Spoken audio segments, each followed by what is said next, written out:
அன்புடன் கோவிந்தராஜுலு மணல்மேடு வெதர்மேன் வானிலை ஊடக நேயர்களுக்கு மதிய வணக்கம். இன்றைக்கு டிசம்பர் மாதம் 11ஆம் தேதி, கார்த்திகை மாதம் 26ஆம் தேதி மதியம் 1 மணி வானிலை நிலவரம். அதாவது நேற்று இரவு நம்ம எதிர்பார்த்தபடியே நேற்று இரவு 8 மணிக்கு சொல்லியிருந்தோம், வரலை.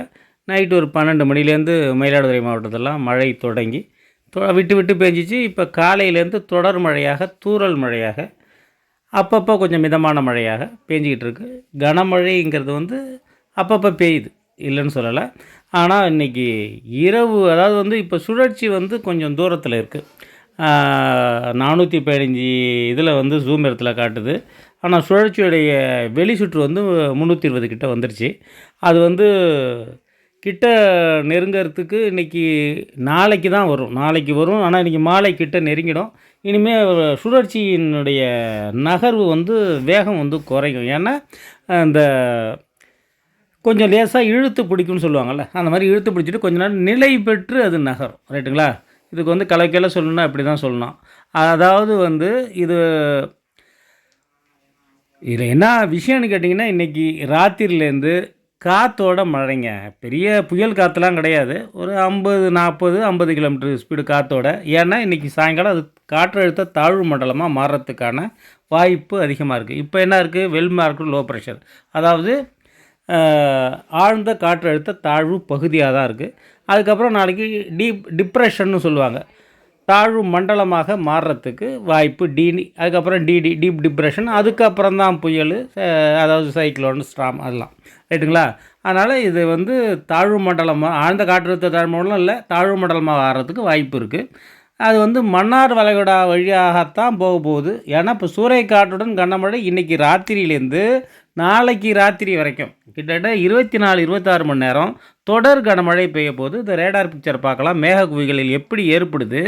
எங்கே 335 கிலோமீட்ரு, 415 கிலோமீட்ரு ஜூம் இடத்துல காட்டுது. அதுக்கு கிட்டேயே இவ்வளோ மேக குவிகள் கிட்ட வந்தால் நிலைமையை எண்ணி பாருங்கள். மழையினுடைய பரவலும் அதிகரிக்கும், சென்னை வரைக்கும் போகும் போல் இருக்குங்க. அதாவது உள் மாவட்டங்கள்லேயும் கனமழை இருக்கிறதுக்கான வாய்ப்புகள் அதிகமாகவே இருக்குது. இது என்சாம்பிள் அதே மாதிரி தான் மேலே போகிற வரைக்கும். அதுக்கு காரணம் நிறைய இருக்குது, நான் சொல்கிறேன் பின்னாடி. அதாவது இப்போ மேலே போய் இது தென்மேற்காக நகர்ந்து அரபிக்கடலில் அடையுது. ரைட்டுங்களா?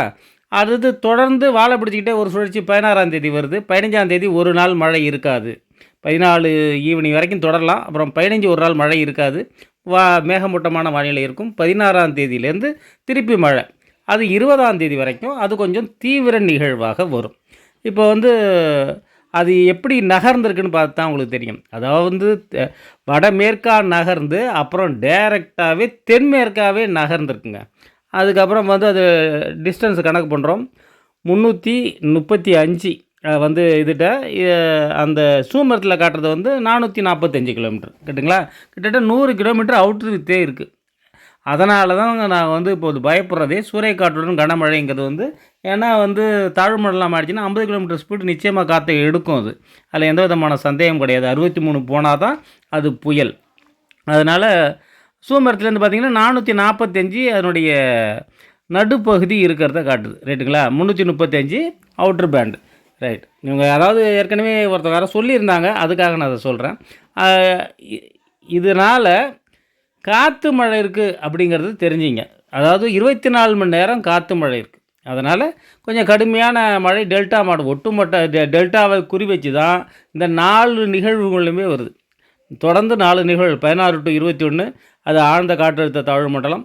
இப்போ ஏன் அந்த சுழற்சி வலுப்பெறலைங்கிறது இந்த தென் மேற்கு வங்கக்கடலில் பாருங்கள், சிடோ அப்படின்னு சொல்லிட்டு ஒரு சூறாவளிங்க, 110 கிலோமீட்டர் ஸ்பீடு. அது தென்கிழக்க மடாஸ்கர் போகுது. அது 110 கிலோமீட்ரு. அதனுடைய இது பாருங்கள், ஹெச்பிஏ ஹெக்டோ பாஸ்கல் அதை ப்ரெஷர் 988. அது எங்கே போகுது? மடகாஸ்கர் போகுது. அடுத்தது அதே இதில் கிழக்க பார்த்திங்கன்னா இன்னொரு சுழற்சி. அந்த சுழற்சி ஏன் இது வலிமை பெறாமல் இவ்வளோ டிலே இல்லைன்னா அது புயலாக தான் மாறி இருக்கணும். 90B இன்வெஸ்ட் 91S அது 45 கிலோமீட்டர் ஸ்பீடு அப்படின்னா அது தாழ்வு மண்டலம். அதுவும் அதுக்கு நேரம் அதாவது தென் அரைக்கோளத்தில் இருக்கிற காற்றை நம்ம 90°க்கு விடாமல் 4 சுழற்சியும் பகிர்ந்து எடுத்துக்கிச்சு. அதனால தான் இந்த சுழற்சி வலுவடைஞ்சிருந்துச்சுன்னா பழையபடி கொஞ்சம் மேலே போய் இருந்திருக்கணும். ரைட்டு. இப்போ வந்து டெல்டா மாவட்டங்களுக்கு மழை நிச்சயிக்கப்பட்டது. அடுத்த சுழற்சி இப்போ இந்த சுழற்சி பேர் வந்து 93S. தென் அரைக்கோளத்தில் இருக்கிற சுழற்சியெல்லாம் இப்போ சூமரத்தில் இருக்கிறத நான் எடுத்து காட்டுறேன் உங்களுக்கு. அதெல்லாம் ஆஸ்திரேலியா போகுது. அதுக்கப்புறம் என்ன ஆகும், இதை நான் ஏன் சொல்லிகிட்டு இருக்கேன்னு சொல்லிட்டு அடுத்தது உங்களுக்கு புரியும். அடுத்தது வந்து ஒரு சுழற்சி காட்டுறேன் பாருங்கள். அந்த சுழற்சியும் அது தென் அரைக்கோளத்தில் கொஞ்சம் மேலே இருக்குது. அது வந்து இன்வெஸ்ட் 94S. அது 30 கிலோமீட்டர் ஸ்பீடு. அது ஒரு தாழ்வு பகுதி. ரைட்டுங்களா? இதெல்லாம் ஏன் சொல்லிகிட்டு இருக்கேன்னா, இது நிகழ்வு ஜாடா இன்னும் 2 நாளில் 3 நாளில் அதெல்லாம் அந்த போய்டும். அதுக்கப்புறம் நிகழ்வு உருவாகாது. தென் அரைக்கோள காற்று, அதாவது அங்கே இருக்கிற நீராவி காற்று நடுநிலக்கோடு, அதாவது வந்து பூமத்திய ரேகை பகுதி அப்படின்னு சொல்லுவாங்க. அதுக்கு தெற்க உள்ளது தான் வெப்ப நீராவி. அதை எடுத்துகிட்டு வந்தால் தான் அந்த குளிரை வந்து வர்ற குளிர்காற்றை, வடக்கிலிருந்து வந்த குளிர்காற்றை இதை எதிர்த்து வந்தால் தான் இப்போ. இல்லைன்னா குளிர்காற்று சதவீதம் அதிகமாக இருந்துச்சுன்னா நமக்கு மழை பெய்யாது. வெறும் காற்று தாங்க வருது கதையாக தான் டானா புயல் மாதிரி போயிடும். ஆனால் இனிமேல் அந்த சான்ஸ் இல்லை. இதுக்கே வந்து லேசாக தூரிட்டு இருக்கிறதுக்கு காரணமே தென் அரைக்கோள காற்று, வெப்ப காற்று அதிகமாக வரலை. ஆனால் ஈவினிங் என்ன ஆகுன்னு கேட்டிங்கன்னா, இது ஆஸ்திரேலியா போய்டும். தென் அரைக்கோள காற்றை கொஞ்சம் அதிகமாக எடுத்துகிட்டு வந்து இது வந்து சூறை காற்றுடன் கனமழை ஒட்டுமொத்த டெல்டா மாவட்டங்கள், உள் மாவட்டங்கள் எல்லாமே தரப்போகுது. இதை வந்து கொஞ்சோடு லேசாக காற்று மழை இருக்குங்கிறதுக்காக தான் இவ்வளோ எக்ஸ்ப்ளனேஷன் உங்களுக்கு நான் கொடுத்துக்கிட்டு இருக்கேன். அதாவது வந்து இந்த 90B பார்த்திங்கன்னா, இது பார்த்திங்கன்னா 1005. அதை பார்த்திங்கன்னா 988 காட்டினா சிட்டோ புயல். இது 1005.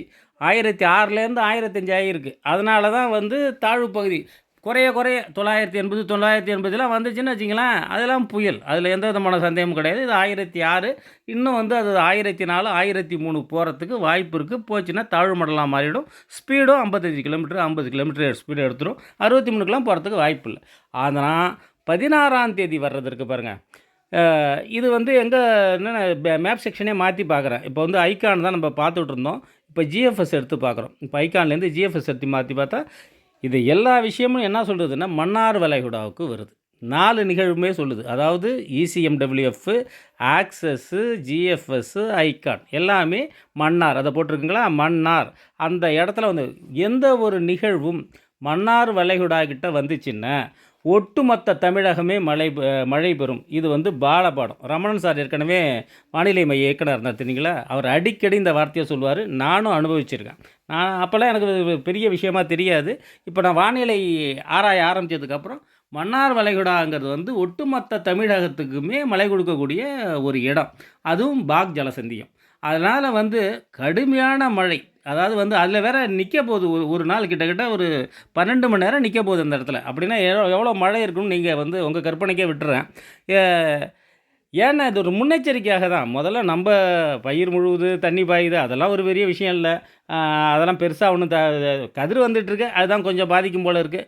பாக்கிப்படி ஒன்றும் பெரிய பிரச்சனை இல்லை. மன்னார் வளைகுடாட்ட சுழற்சி எல்லா நிகழ்வுமே காட்டுது பாருங்கள். மன்னார் வளைகுடாட்ட இருக்கிறதுல எந்த விதமான சந்தேகமே எதுக்குமே ஒப்பீனியன் வந்து வேறு ஒப்பீனியனே வச்சுக்கல. 4மே அதுதான் சொல்லுது. எங்கே நவுந்து வந்தாலும் மன்னார் வளைகுடாவுக்கு வந்து பாக் ஜலசந்தி வழியாக தென் மாவட்டங்கள் வழியாக அது வந்து அரபிக்கடலுக்கு போகுது. இதில் தென் மாவட்டங்களுக்கும் கடுமையான மழை இருக்குங்க. அதாவது பாண்டிச்சேரியிலேருந்து ஒரு 60-70 கிலோமீட்ரு அப்படியே கிராஸாக ஒரு கோடு வரைஞ்சி அப்படியே தென்மேற்காக இறக்குனீங்கன்னா அந்த மாவட்டங்கள் வரைக்குமே மழை பெறும். இதில் எந்த விதமான சந்தேகமும் கிடையாது. இப்போ வந்து இசிஎம்எஃப் தான் பார்க்குறோம். இது வந்து மன்னார் வளைகுடாவுக்கு போகுது. மன்னார் வளைகுடாவில் ஒரு நிகழ்வு இருந்துச்சுன்னா என்ன பண்ணும், ஒட்டுமொத்த தமிழகம் மழை பெறும். ரைட்டு. இப்போ வந்து சென்னை, திருவள்ளூர், காஞ்சிபுரம், செங்கல்பட்டு, விழுப்புரம் வரைக்கும் ஒரு மிதமான ஒரு கனமழை இருக்கலாம். புதுச்சேரி, கடலூர்லேயும் கொஞ்சம் மிக கனமழை. மயிலாடுதுறை, காரைக்கால், நாகப்பட்டினம், திருவாரூர், தஞ்சாவூர், புதுக்கோட்டை, ராமநாதபுரம், தூத்துக்குடி, திருநெல்வேலி, கன்னியாகுமரி இதெல்லாம் அதீத கனமழை வாய்ப்பு. இதில் வந்து மயிலாடுதுறை, கடலூர், காரைக்கால், நாகப்பட்டினம், திருவாரூர், தஞ்சாவூர் வரைக்கும் அதீத கனமழை ஒரு 4 நாளைக்கு கூட இருக்கும். அதாவது வந்து இப்போ முதல் சுற்றில் வந்து நிகழ்வு 1ல் வந்து 2 நாளுக்கு தொடர்ந்துருக்கும். அது வந்து 1 நாள் 1.5 நாள் இருக்கும், அவ்வளோதான். அதனால் டெல்டா மாவட்டங்களில் ஒட்டுமொத்த டெல்டா மாவட்டங்களில் அதீத கனமழை சூறைக்காற்றுடன் அதீத கனமழைங்கிறது நடக்க தான் போகுது. இன்றைக்கி ராத்திரிலேருந்து நீங்கள் பார்க்க போகிறீங்க. இதில் எந்த விதமான சந்தேகம் கிடையாது. அடுத்த நிகழ்வு ஒன்று ஒன்றா பார்த்துட்ருக்கேன். நீங்கள் வேணால் இதை வீடியோ பார்க்குறவங்களுக்கு தெரியும். இதை வந்து இசிஎம்எஃப் எடுத்து உங்களுக்கு போட்டிருப்பேன், அடுத்து ஜிஎஃப்எஸ் எடுத்து போட்டிருப்பேன், அப்புறம் ஆக்சஸ் எடுத்து போட்டிருப்பேன். இப்போ வந்து ஐகான் எடுத்து போடுறேன் பாருங்கள். ஐகானும் அதே மண்ணால் விடையாக வர்றதில் எந்த விதமான அது ஒரு 4 நாள் தான் மேப் செக்ஷன் எடுக்கும். அதனால் எல்லா மாடலுமே அதை வந்து வர்றதுக்கு கரெக்டாக சொல்லிடுச்சு. இதில் ஏன்னா ரொம்ப நாள்லாம் கிடையாது. இன்றைக்கி இன்னும் 2-3 நாளில் முடிய போகுது இந்த விஷயம். அடுத்தது 14ஆம் தேதி மாலை வரைக்கும் இந்த மழை இருக்கும். 14ஆம் தேதி மாலைக்கு பிறகு என்ன பண்ணுன்னு கேட்டிங்கன்னா 15ஆம் தேதி மழை இருக்கிறதுக்கு வாய்ப்பு இல்லை. 16ஆம் தேதி அடுத்த நிகழ்வு வந்து தொட்டுடும். அது வந்து நான் இப்போ ஏற்கனவே ஒரு விளக்கம் சொல்லிகிட்டு இருந்தேன்ல, அதாவது வந்து தென் அரைக்கோளத்தில் 4 சுழற்சி இருக்குது, அதனால தான் அது வேலை. அப்போ இந்த சுழற்சியும் கரைஞ்சி அங்கங்கே போயிடும். இங்கே தென்மேற்கா போகிறது தென்மேற்கா போகும், தென்கிழக்கா போகிறது தென்கிழக்கா போயிடும், அதுக்கு ஆஸ்திரேலியா போயிடும். அதுக்கப்புறம் என்ன பண்ணும், இந்த நிகழ்வு வந்து வலிமை அடைகிறதுல எந்த விதமான இடையூறும் இருக்காது. வர்ற நிகழ்வு 16ஆம் தேதி வர்ற நிகழ்வு கொஞ்சம் கடுமையான நிகழ்வாக இருக்கும். அது எந்த ஒரு நிகழ்வுமே நம்மளது வந்து ஆன்டிக்ள அதாவது கொரியாசிஸ் எஃபெக்டால் நம்மளுடைய சுழற்சி எப்பொழுதுமே இங்கே ஒரு சுழற்சி ஏற்படுச்சுன்னா அது வந்து ஆன்டி கிளாக் வைஸில் சுற்றணும். ஆன்டி கிளாக் வைஸில் சுற்றினா இப்போ மேப்பில் பார்க்குறது என்னென்னு கேட்டிங்கன்னா அந்த மழையோட தீவிரம் உள் மாவட்டங்கள் எவ்வளோ தூரம் போகுதுங்கிறது. கொரியாசிஸ் எஃபெக்டில் ஆன்டி கிளாக் சுற்றுறப்ப என்ன பண்ணும், இப்படியே ஆன்டி கிளாக் வைஸில் சுற்றி பாருங்களேன், அப்படியே வடமேற்காக தான் அது போகணும். ரைட்டுங்களா? அதாவது அது கீழே உள்ளது என்னென்னா தென்கிழக்காக போகணும். ஏன்னா கிளாக் வைஸில் சுற்றினான். அதனால் வடமேற்காக போகிறப்ப தீவிரமாக இருந்துச்சுன்னா நம்ம டெல்டா பகுதி வரைக்கும் பரங்கிப்பேட்டை பாண்டிச்சேரி இடையே அந்த தாழ்வு மண்டலம் வந்து கரை கடக்க வாய்ப்பு இருக்குது.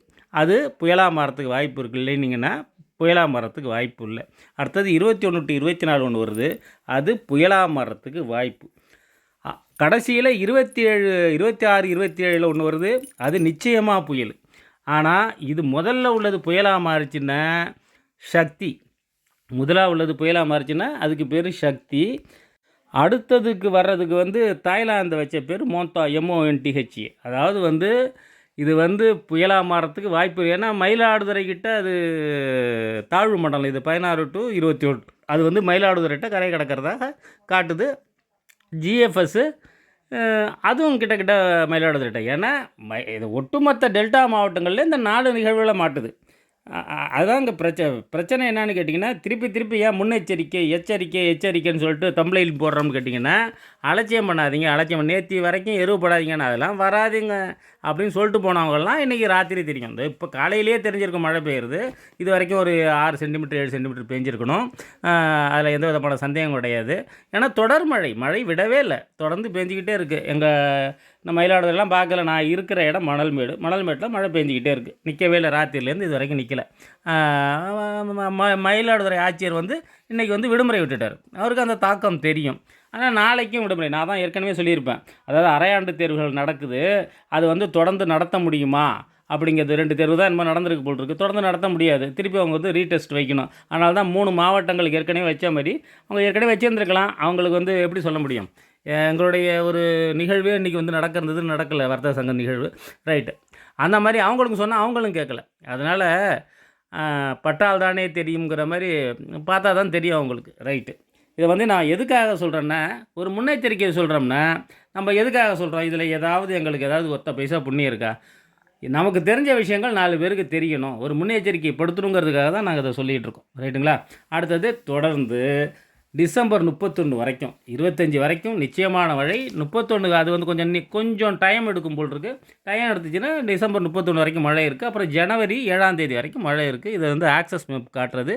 அதனுடைய பேண்டினுடைய அதாவது அதனுடைய அந்த வீரியத்தை நீங்கள் பார்க்கலாம். இன்றைக்கி ராத்திரிலேருந்து வந்து ரெயின் டென்சிட்டிங்கிறது வந்து அதிகரிக்கும். அதாவது வந்து மழையினுடைய தாக்கம் வீரியம் வந்து அதிகரித்து இது வந்து காற்று மழைங்கிறது தான் பிரச்சனை, வேறு ஒன்றும் இல்லை. இப்போ எல்லாம் கதிர் வர்ற பயிராக இருக்குது, வேறு என்னத்தை நான் சொல்கிறதுக்கு ஒன்றும் இல்லை. சரி பார்ப்போம், எல்லாம் மேலே வானம் கீழே பூமி, நம்ம என்ன பண்ண போகிறோம், அது வந்து நடக்கும். இதெல்லாம் நம்ம எதிர்பார்த்து தான் எல்லாமே செய்கிறோம். வடகிழக்கு பருவமழை முன்னோட்டத்திலே சொல்லியிருப்பேன். கடுமையான மழை டெல்டா மாவட்டங்கள் இருக்குது, பார்த்து செய்யுங்க, ரொம்ப செலவெல்லாம் பண்ணாதீங்கலாம் நான் சொல்லியிருப்பேன். இதில் வந்து தப்பிக்கிறவங்க நிறைய பேர் இருப்பாங்க. பாதிக்கும் ஒரு 10% 20% பயிருக்காக தான் நான் சொன்னது. ஏன்னா பள்ளப்பாங்கான முதல்ல சொல்லியிருப்பேன். பள்ளப்பாங்கான இருக்க இடத்துல இருக்கிறவங்க கொஞ்சம் யோசனை பண்ணி செய்யுங்கன்னு சொல்லிட்டு. ரைட்டு, நானும் நடவு செஞ்சுருக்கேன். எல்லாருக்கும் ஒரு நம்பிக்கைன்னு ஒன்று இருக்கும்ல. அது வழியாக தான். ஏன்னா விவசாயி வந்து அப்படி தான். அவங்கள ஒன்றுமே சொல்ல முடியாது. அவங்க வந்து பக்கத்து வயல்காரன் நட்டான்னா சரி, அவங்க எதையுமே கேட்க மாட்டாங்க. பயிர் வந்து அவ்வளோ நல்லா இருக்குது. அதை வந்து கெடுக்கிறதுக்கு தான் அந்த மழை வந்திருக்கு. அது எந்த விதமான சந்தேகமும் கிடையாது. அதனால் மழைங்கிறது இருக்குது. இன்றைக்கி இரவு வந்து மழை இருக்குது. இந்த நிகழ்வு முடியட்டும். அதுக்கப்புறம் 16ஆம் தேதி நிகழ்வை பற்றி அடுத்தது பேசுவோம். அடுத்தது 21ஆம் தேதி நிகழ்வு இருக்குது, அதை பற்றி பேசுவோம். அதுக்கு அடுத்த நிகழ்வு 2 நிகழ்வு நிச்சயமாக புயலுங்க. இதை வந்து பார்த்திங்கன்னா தெரியும். இதில் வந்து ஆரஞ்சு கலர்னு ஒன்று போட்டிருக்கு பாருங்கள். நம்ம கடற்கரை ஓரத்தில் மயிலாடுதுறை, இது திருவாரூர், நாகப்பட்டினம், காரைக்கால், கோடியக்கரை வரைக்கும் அதெல்லாம் வந்து அதீத கனமழை. ரெட் அலர்ட்டுக்கு மேலே 20 சென்டிமீட்டருக்கு மேலே கூட மழை பெய்யலாம். என்ன ஆனால் வானிலை ஆராய்ச்சி மையம் இது வரைக்கும் ஆரஞ்சு அலர்ட்டில் தான் நம்ம பகுதியை வச்சுருக்கு. ஆனால் ரெட் அலர்ட்டு இன்றைக்கி மதியத்துக்கு வேலை நான் போட்டுட்ருக்கிறப்போ கொடுத்துருப்பாங்களோ இல்லை அதுக்கப்புறம் ஈவினிங் கொடுக்கறதுக்கு வாய்ப்பு இருக்குது. பொறுத்திருந்து பார்ப்போம். ஏன்னா சூறைக்காற்றுடன் மழைங்கிறது வந்து என்னை பொறுத்த வரைக்கும் அது வந்து நிச்சயிக்கப்பட்டது. அதாவது வந்து சென்னைக்கிட்ட வந்து அந்த பேன்ஸ் of the coast of east of சென்னைன்னு போட்டிருக்காங்க பாருங்கள். அது வந்து நாகை பேன்ஸாக பாண்டி நாகைக்கு இடைப்பட்ட இடத்துல ஒரு கடுமையான சூறைக்காற்றுடன் மழை. அதை உள் மாவட்டங்களையும் அந்த மழையுடைய லேசான காற்று இருக்க தான் செய்யும். 30-40 கிலோலாம் கிடையாதுங்க. ஒரு 50 கிலோமீட்டர் காற்று நிச்சயமாக அடிக்கும். அதில் எந்த விதமான சந்தேகம் கிடையாது. திருப்பி நான் இதை ஏன் சொல்கிறேன்னா, வேறு ஒன்றும் விஷயம் இல்லை. தெற்கு அரைக்கோளத்தில் வந்து நிகழ்வுகள் வந்து நடந்து முடிய போகுது. அதனால் தெற்கு காற்று அதிகமாக வந்து வரக்கூடிய நிகழ்வுகளை துரிதப்படுத்தி அதை வந்து தீவிரப்படுத்தி தீவிர நிகழ்வுகளாக தான் இனிமேல் டெல்டா கரையோரங்கள் நகரம் மேலே போகிறதுக்கு வாய்ப்பு இல்லை. ஐடி சீட் கீழே இறங்கிடுச்சு. புரிஞ்சிருப்பீங்கன்னு நினைக்கிறேன். நன்றி, வணக்கம்.